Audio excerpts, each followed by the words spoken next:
महाराष्ट्राच्या मातीतून धार्मिक आस्थेची केंद्र जोडण्याचा सरकारचा महत्त्वाकांक्षी प्रकल्प म्हणजेच शक्तीपीठ महामार्ग।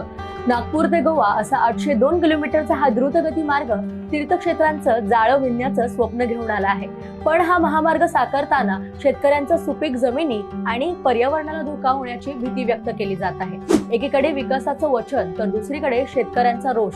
यातून हा जाणारा महामार्ग नेमका काय आहे, तो कसा असेल आणि का होतोय विरोध, चला जाणून घेऊया त्या व्हिडिओच्या माध्यमातून।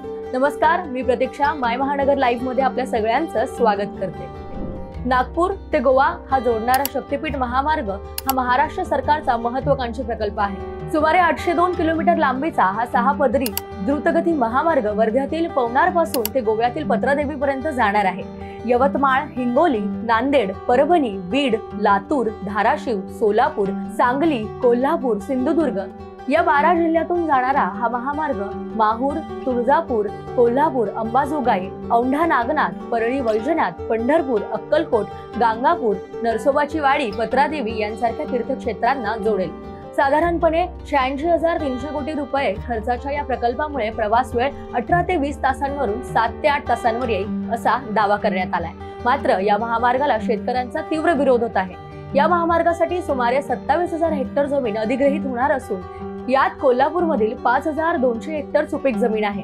तिथे ऊसासारखी पिके घेतली जातात, त्यामुळे शेतकरी भूमिहीन होण्याची भीती व्यक्त करतायत। त्यांचं म्हणणं आहे की मिळणारा मोबदला कमी आहे, शिवाय दुसरी जमीन मिळणं कठीण आहे आणि महत्त्वाचं म्हणजे पर्यावरणाचा ऱ्हास हाही एक मोठा मुद्दा आहे। पश्चिम घाटातून जाणाऱ्या या मार्गामुळे जैवविविधता, वन्य प्राणी आणि नद्यांच्या प्रवाहाला धोका आहे असं जाणकारांचं म्हणणं आहे। 12 मार्च 2025 रोजी मुंबईच्या आझाद मैदानावर महाविकास आघाडीच्या नेतृत्वाखाली हजारो शेतकऱ्यांनी आंदोलन केली। त्यात सरकारने हा प्रकल्प रद्द करावा अशी मागणी केली होती। त्यावर मुख्यमंत्री देवेंद्र फडणवीस यांनी हा महामार्ग मराठवाडा, विदर्भ आणि पश्चिम महाराष्ट्राच्या विकासासाठी आणि तीर्थक्षेत्र जोडणीसाठी आवश्यक असल्याचं सांगितलंय, पण तो लादणार नसल्याचंही त्यांनी स्पष्ट केलं। काही दिवस यावर कोणतीही चर्चा नव्हती, पण आता मात्र शक्तीपीठ महामार्गाच्या भूसंपादनाला मंत्रिमंडळाच्या बैठकीत मान्यता मिळाली आहे।